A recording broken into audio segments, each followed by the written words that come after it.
Hey y'all, welcome to Healthy with Heather Brown. If you don't know where to start with balancing being healthy and loving the life you already have, I got you, friend. And yes, of course, we're still going to enjoy some Chick-fil-A. I'm here to come alongside you and encourage you to fall more in love with your creator, your spouse, your kids, and your own health journey. We'll talk about how to let your good things grow until they become daily habits, with the occasional dad joke and point of view from my Yankee hubby, Eric. Don't stress. Let's hop on this Hot Mess Express together. So join me, Heather Brown, as we unpack what it looks like to live a life well loved.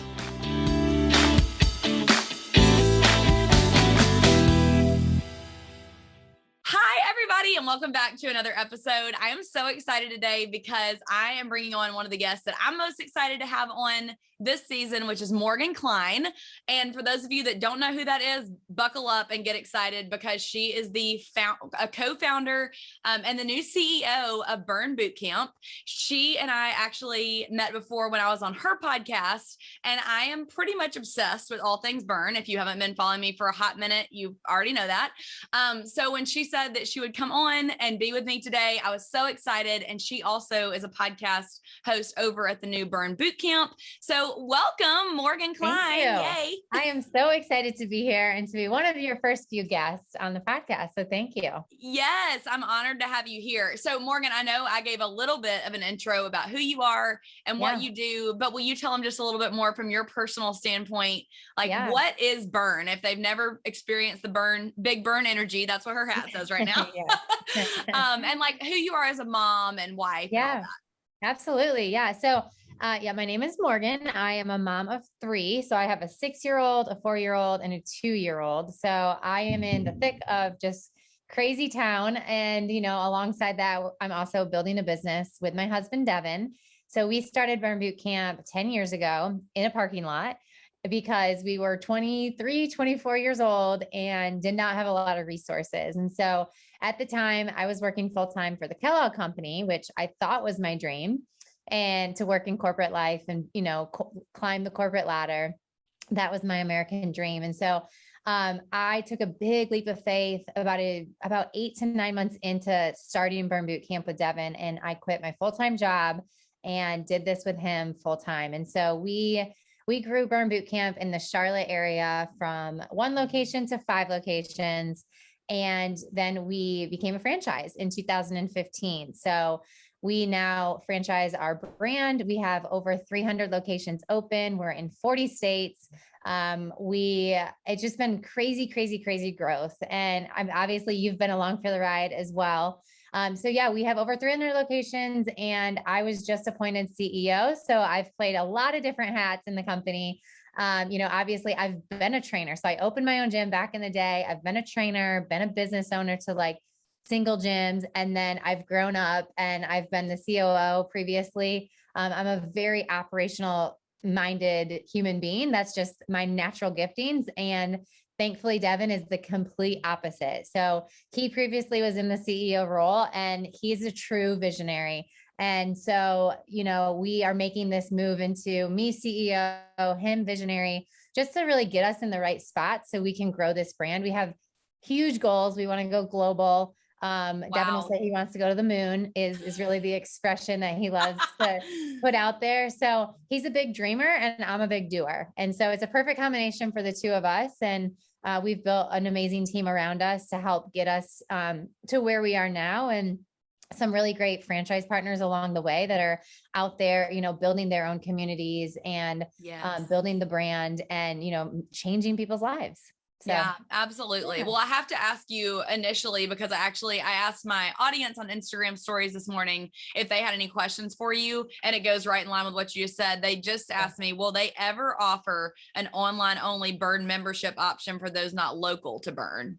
Yeah. So that's such a great question. And it's funny, like the pandemic was, of course, such a difficult time for so many businesses, for so many people, but there were so many blessings that also came out of it. And for us, that was our live streams and really like accelerating our goal to have a live stream and on demand. It's always been kind of in our 10-year vision, but with the pandemic and having to close down every single gym, we had to open it up overnight. And so we were able to, create live streams out of our studio, at one point out of our house when we were when we were mandated to our house. Yeah. And so we continue to have those live stream today. And so probably that question stems from a member who has access to those live streams. So if you are a Burn member, you get that live stream link. It's a private link on YouTube, but we are looking to migrate our entire library and our live stream into an app. So that's something that we're working on behind the scenes that we hope to launch in 2023. And with that would be the opportunity for us to really get into all of the white space, right? So we don't want to compete with our gyms out there, and we are not trying to replace that gym atmosphere, because we believe so strongly in community and being around people and that connection. But we also realize that Burn is not in every market and can't be in every market. And so that's what the need for, these live streams to be on our app. So yes, coming soon. It's going to be a huge, huge project, obviously a huge investment, but that is absolutely the goal. Absolutely. That's so cool. And I mean, I can't say how excited I am to have so many more women have access to Burn, but I can't echo Morgan enough in saying that the community really is key. And I feel like, as someone that started Burn, I started Burn when I was postpartum with my second little boy, Finn, and he turns 4. So it's wild to me that I've hit over 500 camps at Burn. I'm like, before I know it, I'm going to hit 1,000. I cannot say enough though about having a community and finding someone that you can text and say like, what class are we going to tomorrow? Like that is so helpful to stay motivated when you're like, oh, it's raining and my bed feels real good right now. Like that community aspect of Burn is just incredible and can't be beat. So yeah, love that part. And I'm super excited though that y'all are going to have that option for people, even more so even when they're traveling or working or just can't physically get to the gym. So that's cool.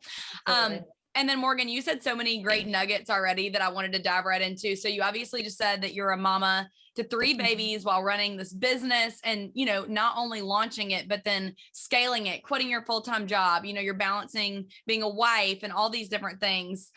So can you kind of talk with us, what did it look like to be a trainer and also a business owner during pregnancies and postpartum? Like, what was your mindset like during all that? I feel like that's huge. Yeah. And so let me take you back a little bit before I got pregnant. When I first stepped into the fitness industry, I had this like imposter syndrome, like fear, right? Like I'm not good enough to be a trainer. I don't have the body to be a trainer. How am I going to be respected with all these women? I don't have this great body. I don't have a 6-pack. So all those things start to creep in my mind. Right. And I went on this path for several weeks where I thought I needed to compete in a bikini show. I thought I needed to go get the 6-pack. I thought I needed to go do all these things so my external view would fit the box of a personal trainer. Yeah. And I had like a huge wake up call. Like my periods went away. I was under eating. I was over exercising. I had body dysmorphia. Like it was just something that I wasn't proud of, but it kind of allowed me to have this like wake up call to say like, no, Morgan, like this isn't who you are. And this isn't how you want to lead other women, right? Because at that point, Burn was already established. I was quitting my job to become the trainer. And so I knew I was going to be focused on women. And I'm like, this is not how I want to lead women, because for one, it's not authentically who I am. And for two, it's not realistic for women to like constantly feel like they have to have a 6-pack and toned arms and toned legs. And so I think that almost helped me as I went into pregnancy and postpartum, although a lot of that stuff still did creep in postpartum, phases. But I went into my pregnancies, being like, okay, I still want to be this strong example that you can still be healthy and you can work out during your pregnancy. So I trained all the way up for my first daughter, Cameron, all the way up to like 38 weeks. I trained. Wow. And then I went back into training and I got pregnant when she was 13 months old with Maxwell.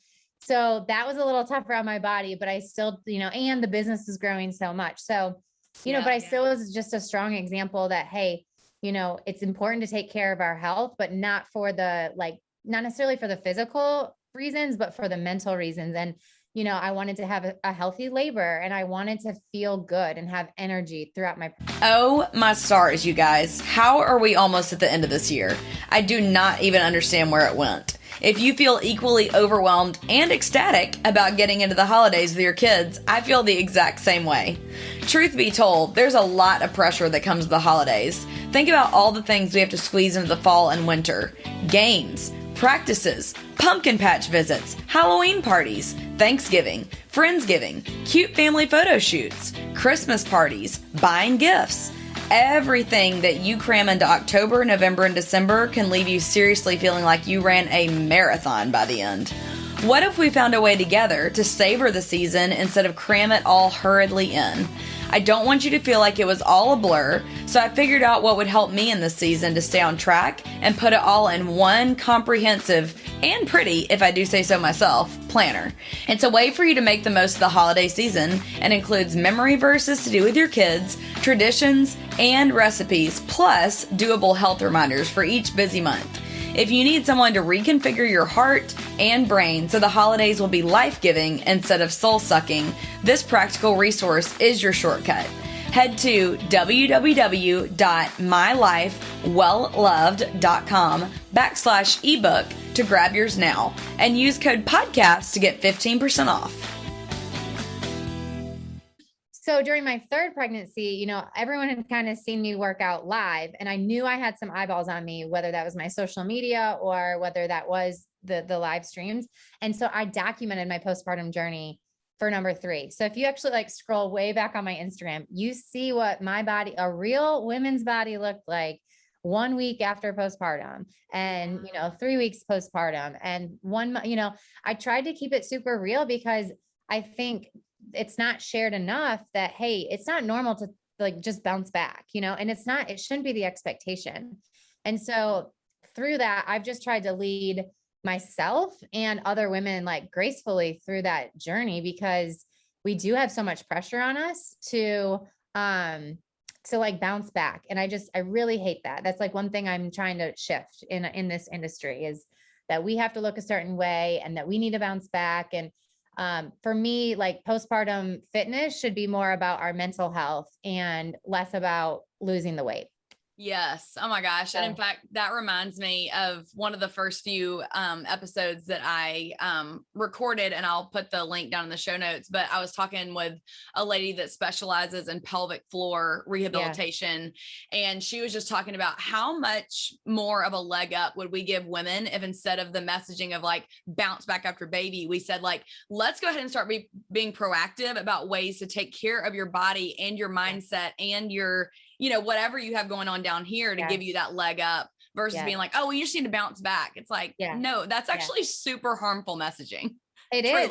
It's harmful on our pelvic floor. You're right. And I didn't know all that, even, because you don't learn a lot of that in your CPT training. Right. Mm-hmm. And so that's been a big thing that we are trying to educate all of our trainers to get some of this extra education on pelvic floor, because listen, you're postpartum if you've had a baby. It doesn't matter how long ago you had a baby, you are postpartum. And so that means there are some special ways that you can modify your workouts and make sure you're doing things that are helping you long-term versus the short-term. Yes. And Morgan, one thing that you said earlier that I really feel like a lot of women will relate to, I know I relate to it, when you said, I just didn't know if I was good enough to, be a trainer or to open burn or whatever the case may be. And I definitely have felt those doubts as I've been launching this podcast. What qualifications do I have to speak on being healthy with Heather? Or do I really feel like I can speak with knowledge on XYZ? What if someone asks a question I don't know the answer to? Yeah. But I think that we as humans forget that there's always that phrase that is so popular right now. I am enough. You are enough, blah, blah, blah. But and while I appreciate that, and yes, you can work towards feeling enough, I really do. Personally, I'm a Christian. So for me, I'm I am only enough because God has called me to walk this path, and I'm faithfully walking the path he has called me into. Yeah. And I really want to truly serve him. And if I show up to my audience or to whoever I'm talking to that day as a trainer or whatever the case may be, and I show them that I don't know all the answers, I'm still learning just like you, and I'm open to that, how much more does that make people respect you and be open to what you have to say, actually? 100%, 100%. And I did the same thing too, Heather. When I started Coffee and Kettlebells years ago, I had that same thing. Who wants to even listen to me? Was what I would say, who cares? Who cares what I have to say? Right. And, but like you said, when we're faithfully walking in where God wants us to be, and we actually feel very aligned with what we're doing, the right people will be attracted to you. The right people will hear your authenticity in that voice and like, and your humbleness and humility to say, hey, I don't know everything, but here's my perspectives and I'm just sharing them with you. And, you know, it's hard for people, I think, to be able to, like, we talk about balance a lot too, and I don't want to sidetrack us. Right. But the number one question I get is like, how do you do all this? And like, blah, blah, blah, blah, blah. And to me, it's always aligning myself with who I authentically want to be. And so when I am not doing that, I'm completely out of balance. I don't feel good. Like it's just, authenticity is like a value that I just won't cross for the benefit of like anything. So when you can truly step into that, it's a beautiful thing. It really is. I actually literally was laying in bed last night, you know, trying not to cry because my son went back to school recently. And then I have both my boys' birthdays are in August. So August is just always like this like wrecking emotional month for me. And so I was like, Lord, please just help me to remember to make choices every day that honor you and help me to show up for my boys in this season. Like, yes, we're doing podcasting, we're doing back to school and we're doing all these things, but I really, at the end of the day, if I'm not serving and loving my boys well in this important season in their life, then what am I doing? You know, it's just like you said, living authentically where you're feeling the most called in that moment. And actually, Morgan, I just watched your reel that you posted about this. So I'm like, I'm probably going to link that reel in the show notes too, because she was talking a lot about the piece of the pie and what balance you have. So you're a really good speaker on that. And I appreciate that you bring that to the table. So I don't want to keep us too long here, like you said, but will you tell a little bit about how you hold hands with new mamas and help them walk in the season of health during postpartum life? And Morgan, just kind of being real in the fact that at Burn Boot Camp, you guys do have a lot of transformation stories. It is really wild to see, number one, the weight loss, but number two, the non-scale victories that are actually like way more important about what happens to you when you lose weight. So to me, it's like, well, yes, it's great if you have a six pack, but does that really matter? No, it matters that you're going to live a long life and a healthy life and be with your babies. So can you speak into that a little bit? Like the transformation stories, weight loss, postpartum? Yeah. Well, you know, I think one of the taglines that we really pride ourselves on is that we're going to meet you where you are, and where you are is going to look different on every single person, whether you are postpartum, whether you have not worked out in 10 years, whether you have 3 gym memberships, whether you are going through a divorce and you have some mental, you know, some mental things that you're trying to work on. Right. So when I say we meet you where you are, like that, it's true that like we are here to help you with whatever it is that you need. We're going to do it through fitness, but we're also going to do it through building confidence in you, because I can be the most confident woman, but when I do go to my burn workouts, like there's little like ounces of confidence that come after every 45-minute camp, right? Because I did something today that I'd never done before, or I did something today that I didn't think I could do, but somebody else believed in me, right? My trainer came up and gave me those heavier weights because they believed in me. And that psychology really helps us in other areas of our life. When you build that strength and that confidence in the gym, it allows you to kind of act and walk and talk a little bit more confident outside of the gym, right? So again, whether that's postpartum or you're going through a difficult thing in your life, there's disciplines that you build in the gym. And that's what we focus on. We focus on what you're gaining and not what you're losing, right? So most gyms you go into and you go sit down with a trainer, they're going to put you on an 8-week plan that's going to get you to lose weight, right? But where we kind of are flipping the script is, first of all, listening to even say, what are your goals? It may not even be weight loss. It may not be fat loss. It may be confidence. It may be building strength. It may be being able to do 5 pull-ups or a double under. And then we celebrate those little things. You know, we're not waiting until 3 months to see what your transformation is. We want to celebrate our members throughout, you know, it's here's the thing. I love our transformations on the wall, but I also think we're not recognizing all the things that are happening in Burn Boot Camp, because not all transformations have a before and an after photo, which you kind of alluded to, right? These non-scale victories. And I've been racking my brain of like, how can we share more of those stories? Because those are the ones that are like so meaningful, right? It's like, I've heard things like, I was suicidal and burn saved my life. I was on Wow. these medications and now I'm not on any medications. So like, those aren't things that you see in a before and an after photo. And so it's just, yes, we're a gym and yes, we're in the fitness industry, but our goals are whatever your goals are, not what we make Yes. them to be. Yes. I And I love think that. that's what we'll continue to lean in on, as how we are different than other gyms. Um, yes, we want you to be a member to get a good workout, but we want you to be a member to build more confidence. And when you build a business around building confidence in women and building, or people, anybody really, so many other great things happen in their life. Yes, I totally agree. And that kind of leads me into, I like took notes. I like wrote, even like copy and pasted her reel that she and Devin did, I think, because I wanted to ask you this specifically because I love the way you guys have been harping on this recently. So I do want to dive a little bit into the term self-care or self-love, especially in relation to Devin's recent reel about self-love being more than just pampering yourself. So a lot of times you see the ads that are like, get in the bath and shave and take care of yourself. But it's like, Yeah. okay, is that really taking care of yourself? You know what I mean? So Yeah. can we talk about you guys' take on self-care and how it really is investing in your well-being, your self-esteem, your strength? And then can you share some about what self-care perhaps truly means to you guys? Yeah. Yeah. And I think the message is, it isn't just about the bubble baths and the pedicures and the manicures, because you can have all that at the end of the day, but is it making you get closer to that love that you have for yourself?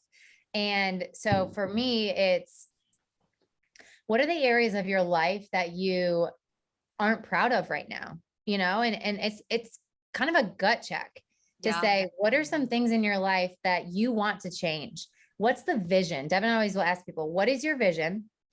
And what's stopping you from getting to that vision? And Yeah. usually what's stopping us from getting to that vision is some sort of belief inside of us that we need to work on. And to me, that's what self-love is, identifying what is stopping you from being the best version of yourself. And maybe that's a boundary you need to create with a friend. Maybe that's a boundary you need to create with a mother-in-law, right? Maybe that's people in your life that you need to start spending less time with. Like, what is it that's like so triggering and just stopping you from ultimately being what you want to be? And then taking action on that. That to me is what self-love is. And so I'll be honest, like I have like negative time to sit in a bath, but that's not what fills my cup up, right? Right. Like what fills my cup up is quality time. So I've identified that. I've identified, for me, loving myself is either quality time with myself, which sometimes may be a shopping trip by myself or a pedicure by myself. Yes. Sure. But the root of it is this time, this quality time. Is it quality time with my husband? Is it quality time with my friends or with my children? And so I think we're being pushed what self-love is, but you got to do the work to say, what is it to me? And what is it that's stopping me from like being that version? And so I can pour into myself, which it to me is self-love, to make sure that it doesn't keep stopping me from getting to my vision. Yeah, I think that's really a cool point. And I think that it's very countercultural, like culture says, like, just do these, whatever it might be, do a face mask to take care of yourself or what have you. But like you said, it almost needs to feel a little bit of like a gut punch. Like what to me feels like a gut punch right now. And I mean, for me, if I'm being honest right now, like I was thinking right now, okay, I have committed to doing the Bible in a year. I'm listening to the Bible recap. And so I, in the beginning, started out being really diligent about reading or listening to the audio version of the Bible and then listening to the 8-minute clip every day, getting to the Bible.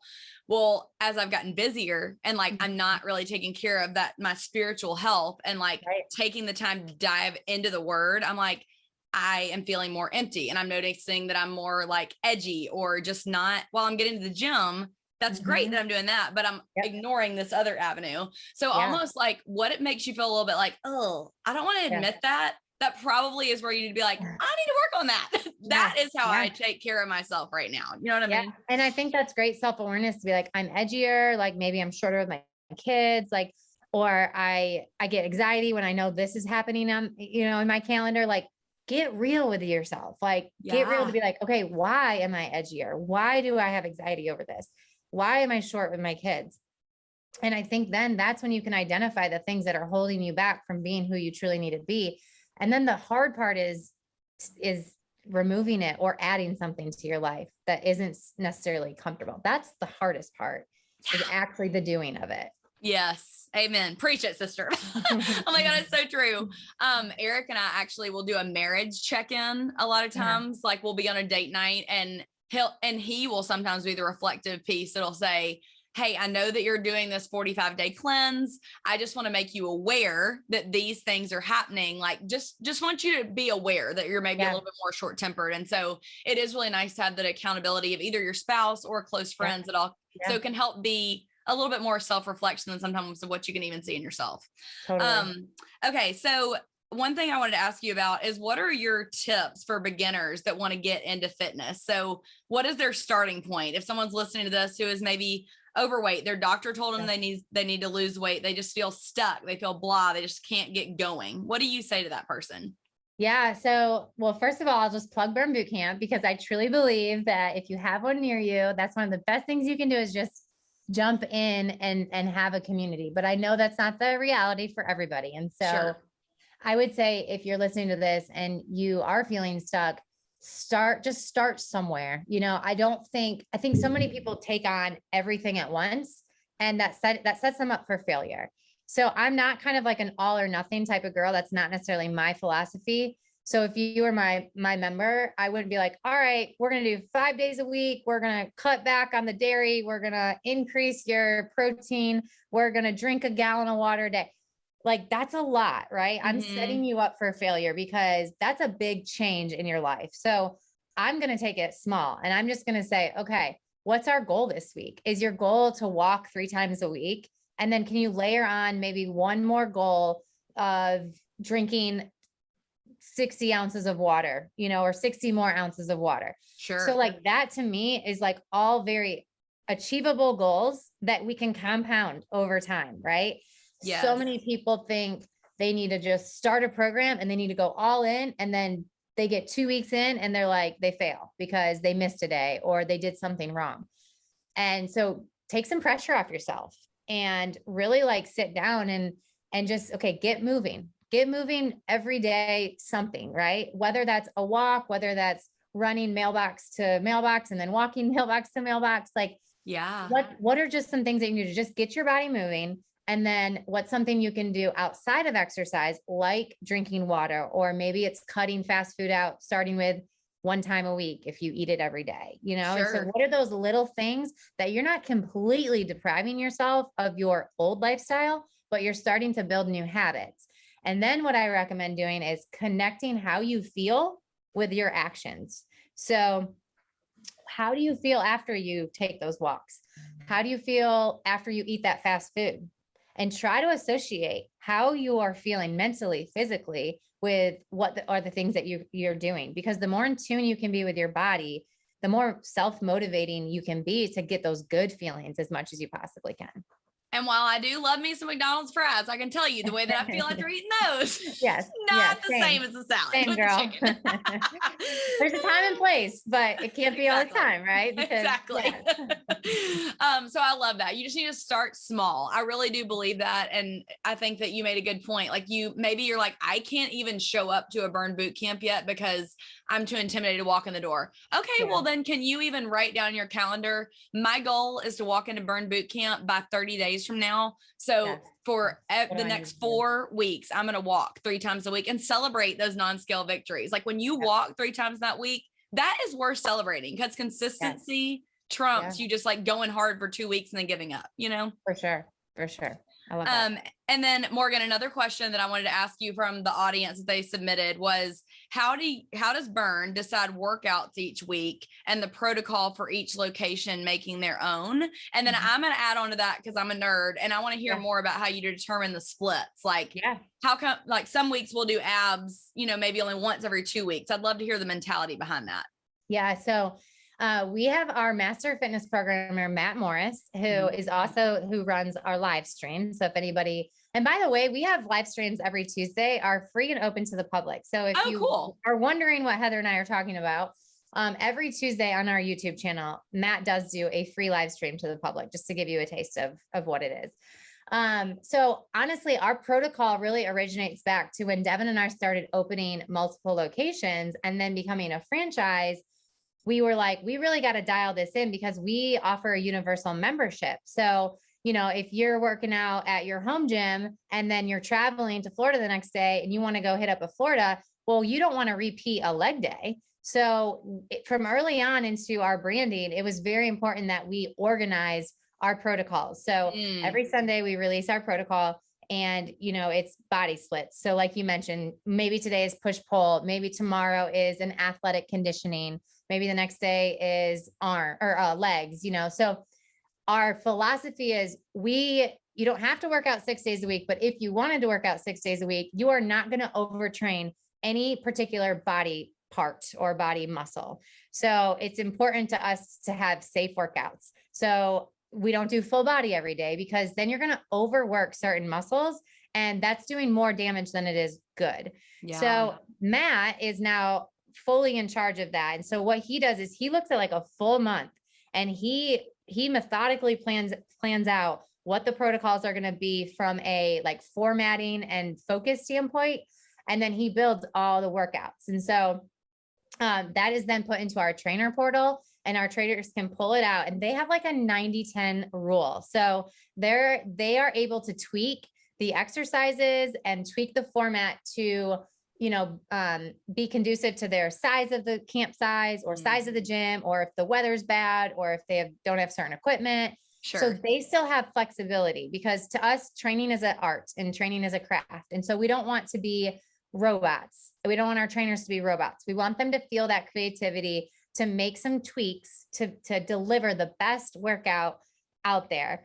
But they have to stay within, the splits, right? So they can't do arms on a leg day. They can't do core on a back day. So right. Hopefully that answers your question, but there's a lot of thought that goes into it. And there's a lot of resources that we've been giving our trainers. So we have good, consistent workouts across all 300 plus locations in the US. And if we were to let people kind of have a free for all, then likely, it wouldn't be consistent and it would likely overtrain because let's say also you have one trainer that does their own workout in the morning and one does like something in the afternoon. And then the morning is a different person. What if you did battle ropes day after day after day? Cause you had a different trainer doing different workouts, right? That would be terrible. I know, right? Or sprints or something. So this is a way for our brand and our trainers and our locations to stay organized and put our members' safety and honestly just efficiency into their workouts top of mind. And I feel like I actually haven't verbalized this yet, but one thing that if you're new to Burn or you don't know what Burn Boot Camp is, I would say one of the things that made me feel the most comfortable walking into Burn is my background is that I taught Pure Barre for a decade. So that is predominantly women. And when you come to a Burn Boot Camp, it is predominantly women. So especially when you're coming in and you're pregnant or you're postpartum, you will feel that level of comfort. And I know that here in our Birmingham gyms, like I felt such a connection with my trainers as I was coming off of postpartum, and they really do look out for you and make sure that if you're pregnant or you need modifications, they're going to come to you and give those to you. They're going to ask you when you first sign up, if you have any injuries they need to help you look out for. So I think that Burn does such a great job of empowering women and giving you the tools that you need to feel seen. And like you said, I mean, I literally did 40 double unders for the first time the other day after 2 years now. And I was like, that's great, though. My trainer, I did 40 double unders. So they really do cheer you on. Like it's so cool, the relationship that you get there in the gym with the other women and the trainers, and it's just awesome. So and I mean, the other thing that I'm so proud of with Burn is there's no competition within the membership, right? Correct. And so I can remember 10 years ago, or, walking into a big box gym and feeling incredibly intimidated and not feeling supported by other women or other trainers, and just feeling like everyone was looking at me. And I was wondering if they thought I wasn't lifting heavy enough, or, like those thoughts go through your head. So that was important for us to make sure that that never happened in our gyms, and that we're not competing with the person left and right. We're celebrating them, and they can do heavier weight. Maybe they can do the mod up and you're still on the baseline, and that's absolutely okay. And we're not going to make you feel like you're out of place when you walk in. We're going to make you feel like you're right at home, regardless of your fitness level. and so are the members, right? It's like a non-negotiable of being a burn member is like, hey, positive and you celebrate people, and we're not going to do any of that drama and nonsense up in here. And lots of high fives. I Lots love of the high high fives. fives. Yes. They're so fun, and they do a great job of like encouraging community, and you have partner days a lot, so you get to know women in the gym. It really is cool.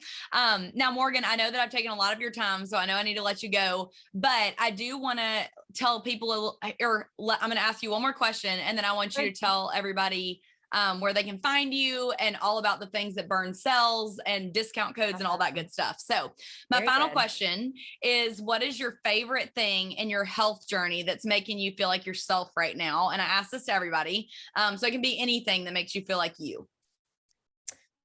Oh, that's a good question. I think so lately for me, I've been reading a lot more, which isn't typically something that you hear when it talks about health journey, but it actually, I think health to me is not just physical strength, but like mental strength and mental confidence. And just, I'm a like big student right now, especially as I'm stepping into a new role at my organization. I'm managing more people. I'm responsible for more. And so something that's like kept me healthy, in my opinion, and sharp is just taking time to read more, and it's all business books, but, what's your favorite one you've read recently?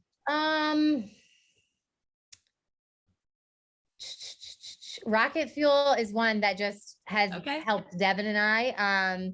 That one talks about a visionary and an integrator, which is who we are. So like, it's just been a great book for us as we are moving into this transition. The book Traction is great for anybody that's in small business and has teams that they're supposed to lead.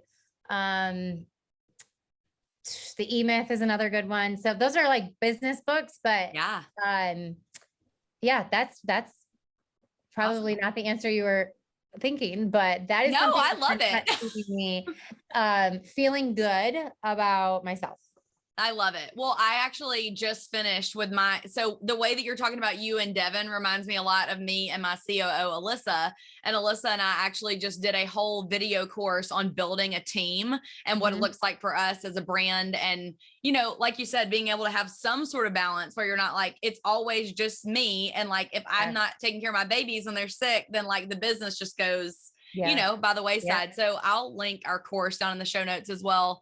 But Morgan, tell them a little bit about your, all the new products coming out of Burn. I have tried several of the flavors and things. So tell everybody all the things. Yes. So outside of our workouts, we have a supplement line that has a protein. It's got both plant and whey proteins in vanilla, chocolate, and strawberry flavor. Strawberry's new, just came out. We have a pre-workout, and we have Replenish, which is like a hydration drink. So during your workout or right after, great replacement for like a Gatorade. My kids actually love it too. So that's Replenished. And then our protein bars, those are our number one sellers right now. So we have cookies and cream, and we have triple chocolate protein bars. So yeah, a full line. We're really excited because we finally completed like our pre, during, and after workout lineup. So we feel really, really good about our supplements. We also have apparel. So both on our online shop and in our gyms, people love some Burn gear. They do. So that's always fun. You know, they're proud to rep Burn Boot Camp, and I literally wear it every day. So it's nice to have a nice robust line there too. Yes. Well, Megan Davis, that is the head trainer of our Homewood studio, and she was actually on episode 8 of the podcast. So I'll link her episode as well in the show notes. But she and I just went to a concert this past weekend, and she literally was eating her second cookies and cream bar that day. She was like, they're so good. They really are. They're my favorite. I like it better than the other one personally, but I'm not a like super big chocolate fan. Sure. Yeah. And then we have equipment online. So if you are someone that's at home right now, not really looking to get to the gym, we have equipment available online. Awesome. Well, Morgan, I can't tell you how much I appreciate you coming today. I really, really am so thankful that you were here and that you shared your wisdom and encouragement for women. You truly were a joy. Thank you so much. I appreciate that. You're so very welcome. And I have my own podcast too. So I know you mentioned it earlier, but the Burn Bootcamp podcast, you can search it on obviously any platforms, and our YouTube channel. We publish all of our podcasts on there as well. So you can see it Perfect. on YouTube or on podcasts. Love it. Well, I will link all of Morgan's products and her podcast down in the show notes as well, so you guys can check it out. And don't forget, if you're looking to take that first step in your health and wellness journey, you can show up at any burn boot camp across the nation or check them out in their live stream every Tuesday.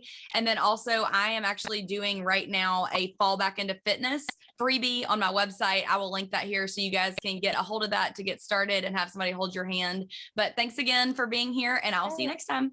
Thank you, guys.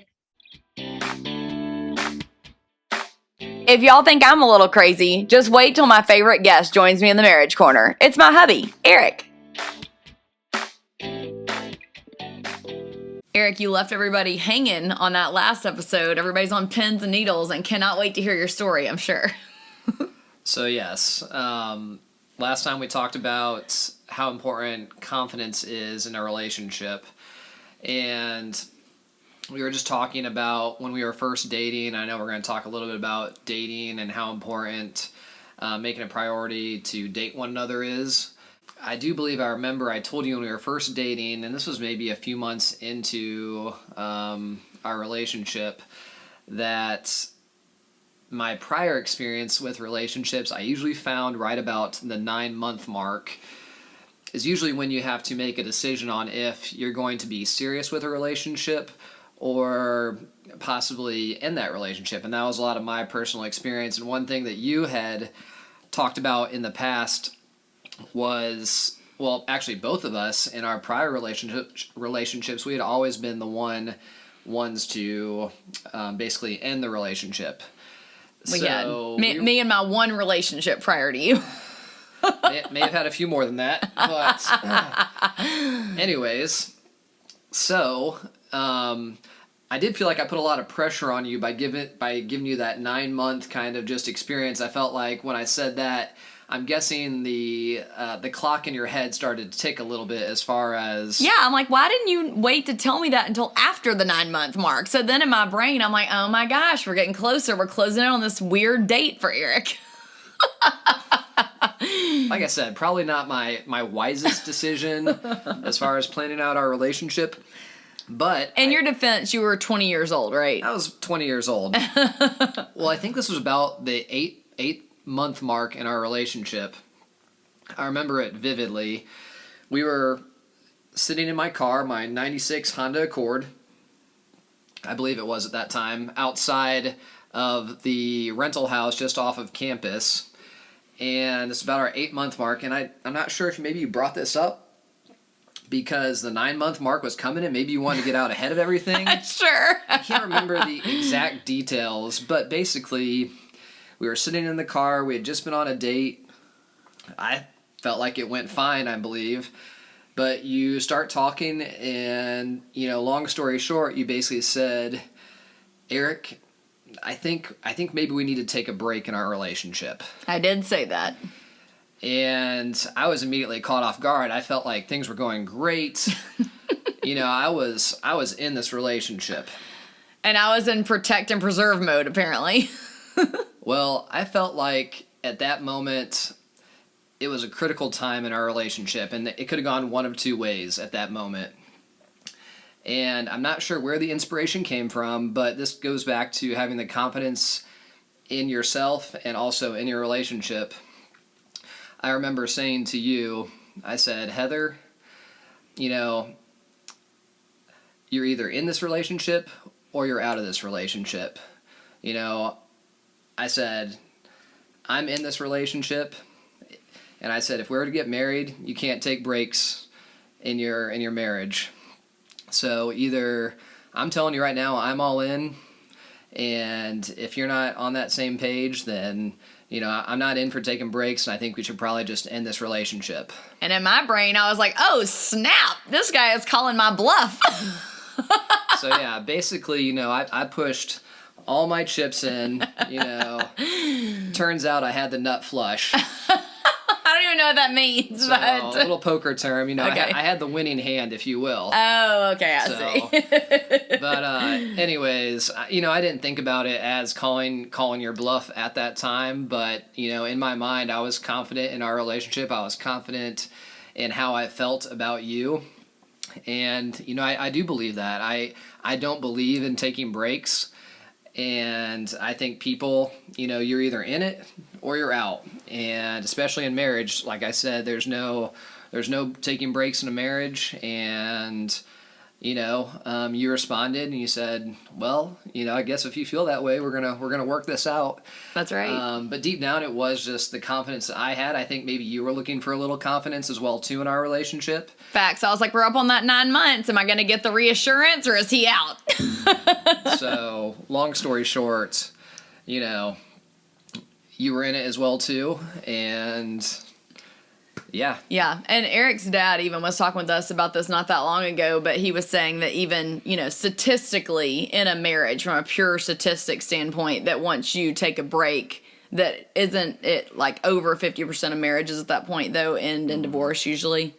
Yeah, it's not a good number. I know that. Yeah. So I really appreciated the fact that Eric said that. And to me, that really was one of the defining moments in our dating relationship for sure, if not the most important defining moment. And Eric and I often talk about, date nights and how we really try to prioritize those and what those look like.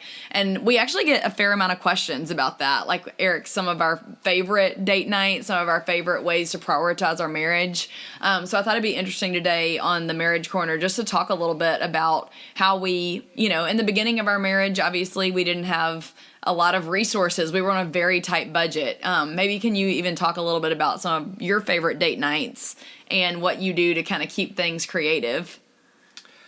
Well, I will say that, a lot of times it's difficult for one person in a relationship to maybe feel all the pressure of planning a date night. Mm-hmm.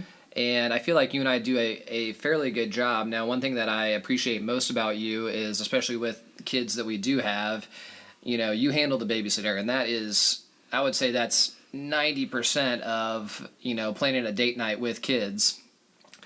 A lot of times I feel like I'm the idea person, like, hey, Heather, what do you think about this? What do you think about that? And, brainstorming different fun activities. And like you said, early on in our relationship, no kids, not a lot of money. I actually feel like it even gives you a little bit more of an opportunity to be spontaneous. I think, typically you think of date night, you think of going out, to a restaurant. Doesn't have to be a nice restaurant. And there is something to be said for that date night. I think there is a lot to be said for that because it gives you an opportunity to be one-on-one, have those conversations that you don't typically have maybe around the dinner table, around, the kids. And it gives you that space, that time, that setting to really have those conversations that maybe you put on the back burner. As far as specific date nights that I remember, man, we've gone on a lot of date nights. We have, and date days. And maybe date do you days. prefer date day or date night? You know what? The date days are great. And I think one of my favorite is we have this place here in Birmingham and Hoover. It's called Moss Rock Preserve. And a lot of people will go bouldering, which is basically like a little bit like rock climbing, but it's beautiful out there. There's a creek. We can walk out there, just be outside in nature.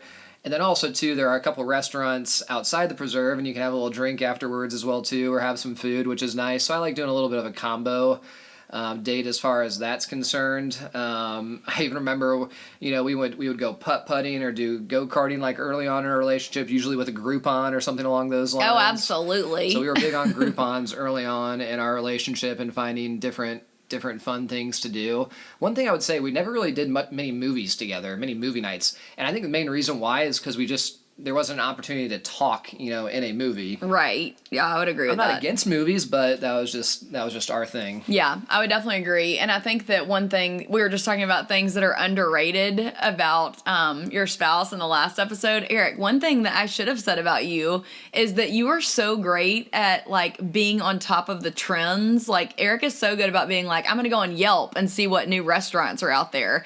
And then he's really good now at knowing my tastes and drinks or food. And before we even get there, oh my gosh, Eric has already scouted out the entire menu. He's taken a guess at what he thinks I'm going to get. He's picked out what he's going to get. So I really appreciate the fact that you researched some for our date night so that if I figure out the babysitter, I kind of feel like you do a great job of bringing the opportunities and the options to the table about what to look for. Well, thank you. I would also say one thing that we love listening to live music. So if we can find a restaurant that has free live music and sit outside and listen to that, that's a great thing. Some other date nights we've done, downtown Birmingham will have a skating rink in winter. I know we've done that before as well too. Do ice skating or go to the Pelham Civic Center and do ice skating, which I always enjoy watching you ice skate. It's always good for a couple laughs. Absolutely. Eric can skate backwards and do like all kinds of tricks that I don't know the names to because he's from Indiana. So it's very impressive. Why, thank you. I just hold on to dear life to his arm and skate around in my circle. It's a pretty good combination, but those are just some of the small date days, date nights. And we love going to hockey games together. Love going to hockey games, Birmingham Bulls. We did that with the kids this year, but yes, early on in our dating relationship, we would always make a trip up to Nashville to see the Predators. We still try to do that down in Tampa as well too, and see the Lightning. So it's it's just a matter of finding common interests, but also too sometimes it's not always both a common interest. Sometimes if Heather wants to do something that maybe is not my main interest, but I know it's important to her, we'll try and do that, and I know vice versa that'll happen with Heather as well too. Share with them. We've been to Purcell Farms where we did shotgun shooting as well too, and you were actually very good at that, so that was impressive and a turn on, and that was great. So I loved that. And to your point, we just went to Purcell Farms, and even though we didn't go, what kind of shooting is it called? Clay shooting. Clay shooting. Even though we didn't go clay shooting this time, we did golf, and we were only there for one night. And I'll kind of get into a little bit of why for that, but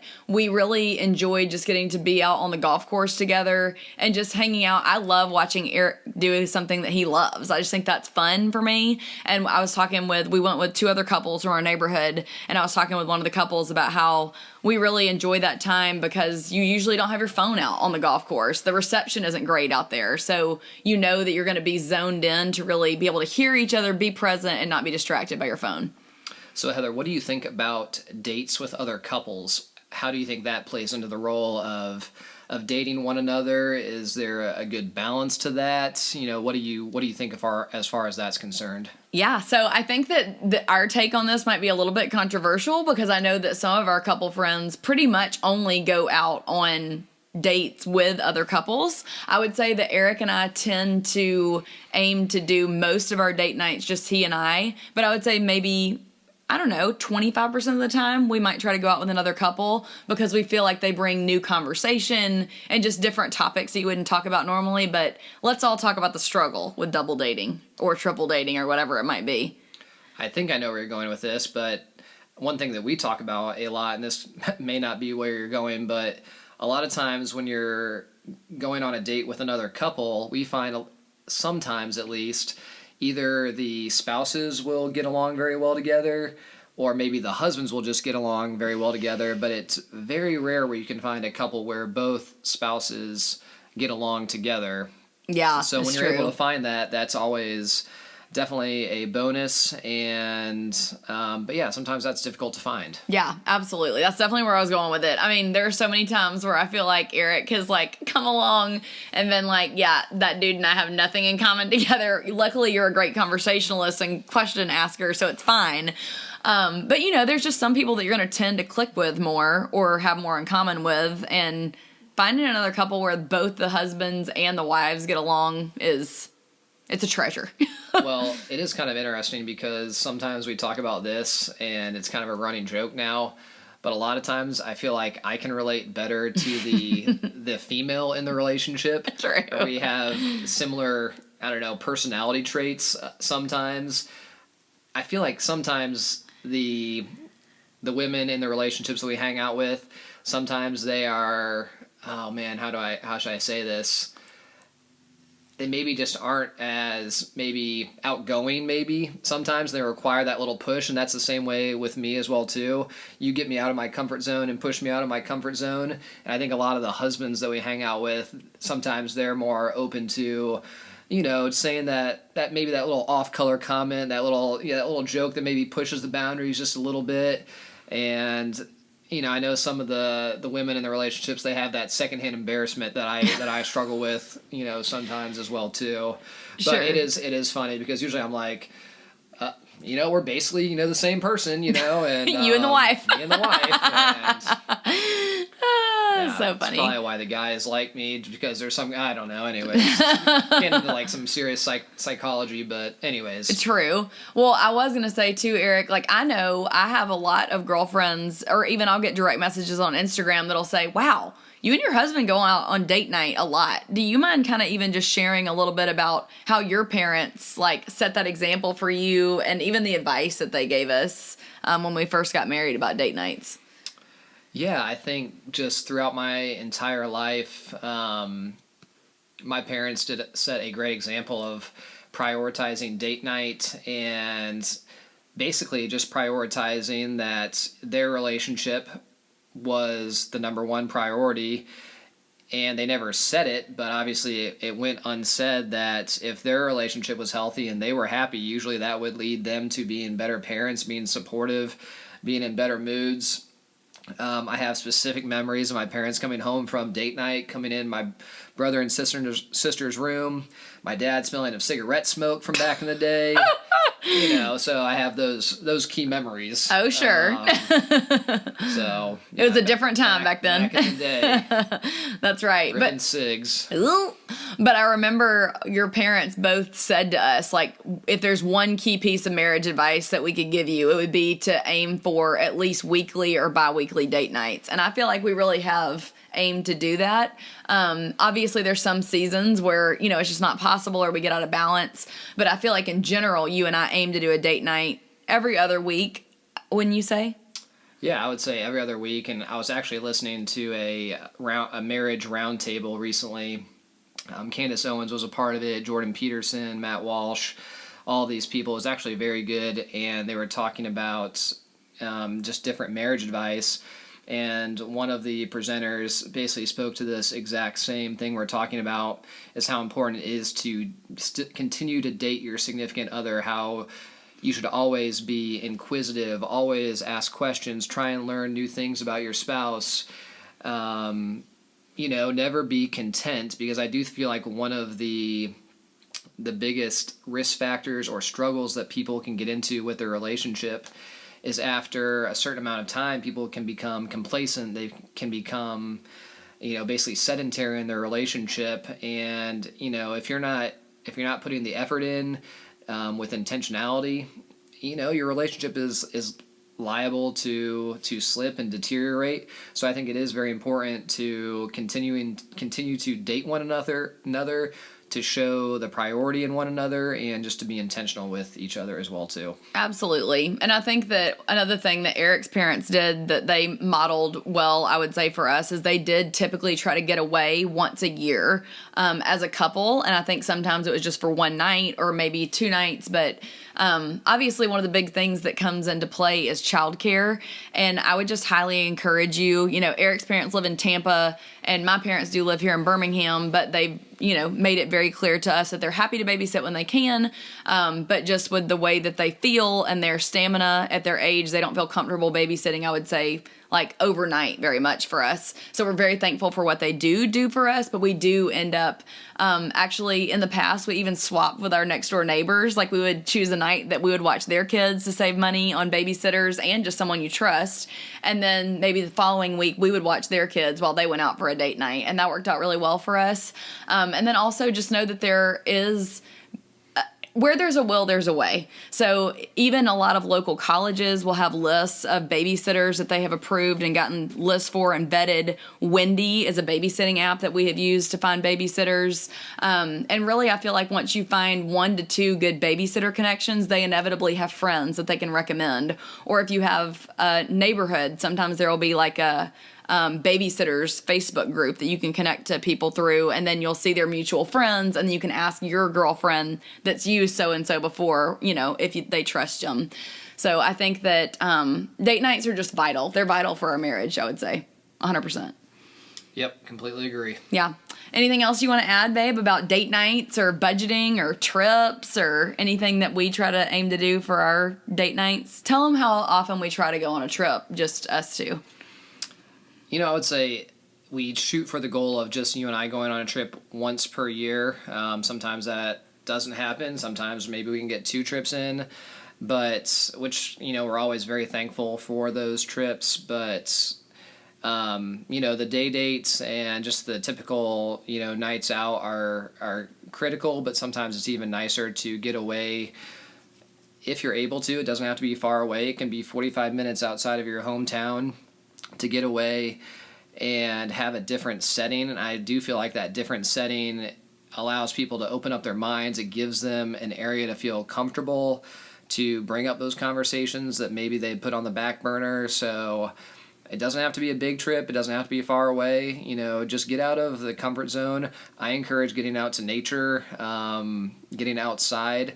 I think it just opens up so many other possibilities for conversation and just overall general health. Yes, I 100% agree. And I would say if you're in the thick of, where your kids aren't in school, so you can't do a lunch or a day date because your kids aren't in school yet, maybe you have preschoolers or a newborn, I would even think what can you do during your kids' nap or bedtime? Can you take the monitor with you and walk circles around your neighborhood and just talk? Or once you put the kids to bed, say, I'm going to put my phone on Do Not Disturb. I'm going to put it back in the bedroom.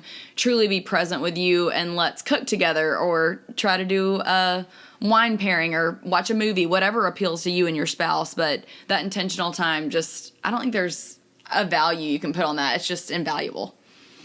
All right. Well, thank you guys so much for joining us. And Eric, thanks for joining me on another episode of the Marriage Corner. I will link in the show notes some of Eric and I's favorite restaurants and date ideas around Birmingham and some of our favorite trips so you guys can get some inspiration. And if you have sat on the sidelines for too long, maybe it's been a year, 2 years. Some of you, I know you're even going to tell me 5+ years since you've been on a date night. Please, please, please write it down in your calendar this week. That's on your to-do list to figure out how you're going to do that and talk with your spouse about it so you can get on the same page about prioritizing that. For some of you, I realize every other week may not be feasible, but then let's make it a goal to be once a month if possible. Okay, we will talk to you next time. Can't wait. Bye. Oh, hey there. We hope you enjoyed this episode. Be sure to take a screenshot of your podcast app on your phone, post it to your Instagram stories, and tag me @HealthyWithHeatherBrown to let me know your favorite takeaway from this episode.